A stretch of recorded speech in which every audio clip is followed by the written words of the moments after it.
बिस्मिल्लाहिर्रहमानिर्रहीम अस्सलाम वालेकुम। लास्ट लेक्चर में हमने चैप्टर नंबर 3 को स्टार्ट किया था। Chapter number 3 is about designing of database.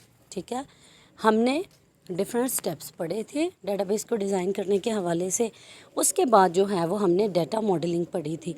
आज से जो है वो हम स्टार्ट करेंगे कि डाटा मॉडलिंग जो हमने करनी है इसका रिज़ल्ट जो मिलता है हमें उसका नाम होता है जी ER diagram, entity relationship diagram. Entity relation diagram एक ऐसी डायग्राम है जिसका आइडिया 1970s में दिया गया था कि डेटाबेस को एक्चुअली बनाने से पहले, उसमें टेबल्स बनाने से पहले, टेबल्स में जो है वो एट्रीब्यूट्स डिफाइन करने से पहले इट्स बेटर कि आप जो हैं वो क्या बनाओ, एक डायग्राम बना लो, उससे आपको समझ आ जाए कि कौन से टेबल्स होंगे, किस टेबल में कौन से एट्रीब्यूट्स रखवाने हैं और दो टेबल्स के दरमियान में रिलेशनशिप कौन से होंगे। तो यह डायग्राम स्टार्ट करने से पहले कुछ चीज़ें आपको समझ आनी चाहिए। वो चीज़ें क्या हैं जी? पहली चीज़ है एंटिटी और ऑब्जेक्ट की अंडरस्टैंडिंग। हम चैप्टर नंबर 1 से पढ़ते आ रहे हैं जी। एंटिटी और ऑब्जेक्ट क्या है? नाउन, एनीथिंग, रियल वर्ड की। अगर वो कोई पर्सन होगा, कोई प्लेस होगी, कोई ऑब्जेक्ट होगा, यहाँ जो चीज़ आपने समझनी है वो इसकी डायग्रामेटिक नोटेशन समझनी है कि जब आपने यह डायग्राम में एंटिटी को रिप्रेजेंट करना है तो थ्रू रेक्टेंगल करना है। आप रेक्टेंगल बनाएंगे, आप कैपिटल में उस एंटिटी का जो है वो उस रेक्टेंगल के अंदर नेम लिख देंगे। नेक्स्ट जो चीज़ यह डायग्राम बनाने में काम आएगी वो है जी एट्रीब्यूट्स की रिप्रेजेंटेशन। हमें पता है what is attribute, the columns, the fields, the attributes, the properties of an object और entity is known as the attributes। और attributes की रिप्रेजेंटेशन आपने करनी है ओवल की मदद से। ठीक है, ये देखें टीचर एक टेबल है तो उसमें जो कॉलम्स होंगे वो एट्रीब्यूट्स हैं, इनकी रिप्रेजेंटेशन कैसे है जी? ओवल की मदद से।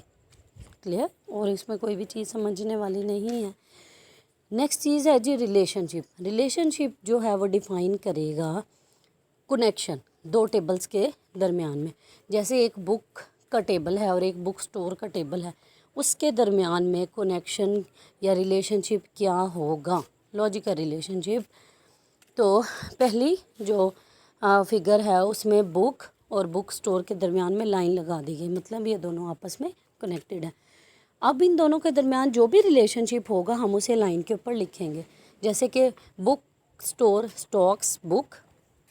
जब हम राइट टू लेफ़्ट पढ़ेंगे, ये देखें राइट पे बुक स्टोर है और लेफ़्ट पे बुक है, तो हम पढ़ेंगे जी बुक स्टोर स्टॉक्स बुक।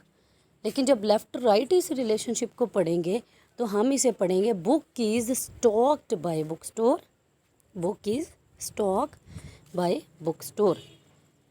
अगला जो रिलेशनशिप है वो यहाँ पे देखें जी, वो है जी डिस्प्लेज का। Book store display books. Right to left, left right पढ़ेंगे तो book store books displayed by book store. इसी तरह बाकी रिलेशनशिप्स जो हैं वो इस एग्जांपल के बने हुए हैं। Clear?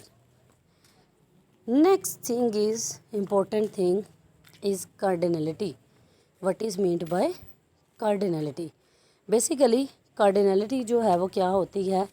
Number of entity occurrences associated with each occurrence of the related entity. पहले ज़रा मैं आपको समझा दूँ। अब जब आप बुक का एक टेबल बनाओगे और एक टेबल बुक स्टोर का होगा, बुक वाले टेबल में एक रिकॉर्ड, ठीक है, बुक वाले टेबल में एक रिकॉर्ड जब बुक स्टोर वाले टेबल में पड़े हुए एक रिकॉर्ड के साथ लिंक होगा तो इस चीज़ को बोला जाता है जी कार्डिनलिटी। बेसिकली कार्डिनलिटी बताती है मैक्सिमम नंबर ऑफ इंस्टांसेस, एक एंटिटी या एक टेबल की कितनी मैक्सिमम रोज़ दूसरे टेबल की मैक्सिमम रोज़ के साथ रिलेशनशिप बना रही होंगी। ये चीज़ है जी कार्डिनलिटी। सही है? Number of entity occurrences associated with each occurrence of the related entity known as cardinality specify how many instances of an entity related to each instance of another entity. It means that cardinality specifies the maximum number of relationships। और ये जो relationships हैं ये हमारे पास जो हैं वो इन्हें हम बाइनरी रिलेशनशिप बोलते हैं बेसिकली। सही? और वो कौन कौन से हो सकते हैं जी? 1 to 1, one to many to many, zero और नन, या रिकर्सिव। तो बारी बारी ने समझते हैं। वन टू वन रिलेशनशिप में क्या होगा कि जो आपकी एंटिटी ए है उसका एक ही इंस्टेंस से मुराद है एक रिकॉर्ड। ये एंटिटी क्लास और एंटिटी इंस्टेंस दो चीज़ें होती हैं, ठीक है। एंटिटी क्लास का मतलब है उस एंटिटी का नाम, एंटिटी इंस्टेंस का मतलब है उस टेबल में पड़ी हुई एक रो, उस टेबल में पड़ा हुआ एक रिकॉर्ड। जैसे आईसीएस की अगर एक क्लास है तो वो एंटिटी क्लास हो गई। आईसीएस की क्लास में से अगर मैं रोल नंबर 1 की बात करूं तो वो उस एंटिटी क्लास का एंटिटी इंस्टेंस है। सिंपल वर्ड में समझाऊं, हम मैथ में सेट की डेफिनेशन पढ़ते हैं, set is a collection of distinct values, ऐसे ही है। तो वो सेट तो होगी ना डेफिनेशन, सेट क्या है, कलेक्शन है, लेकिन वो जो अंदर सेट के अंदर वैल्यूज़ पड़ी हैं वो उसके इंस्टेंसेस है।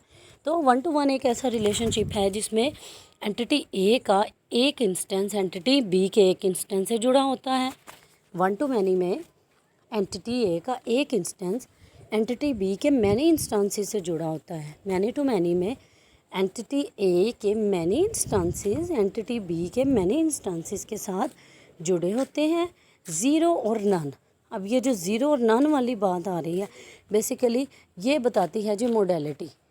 नेक्स्ट इस चैप्टर में है कार्डिनैलिटी, बताती है maximum number of occurrences relationship की, और मोडेलिटी बताती है मिनिमम नंबर ऑफ।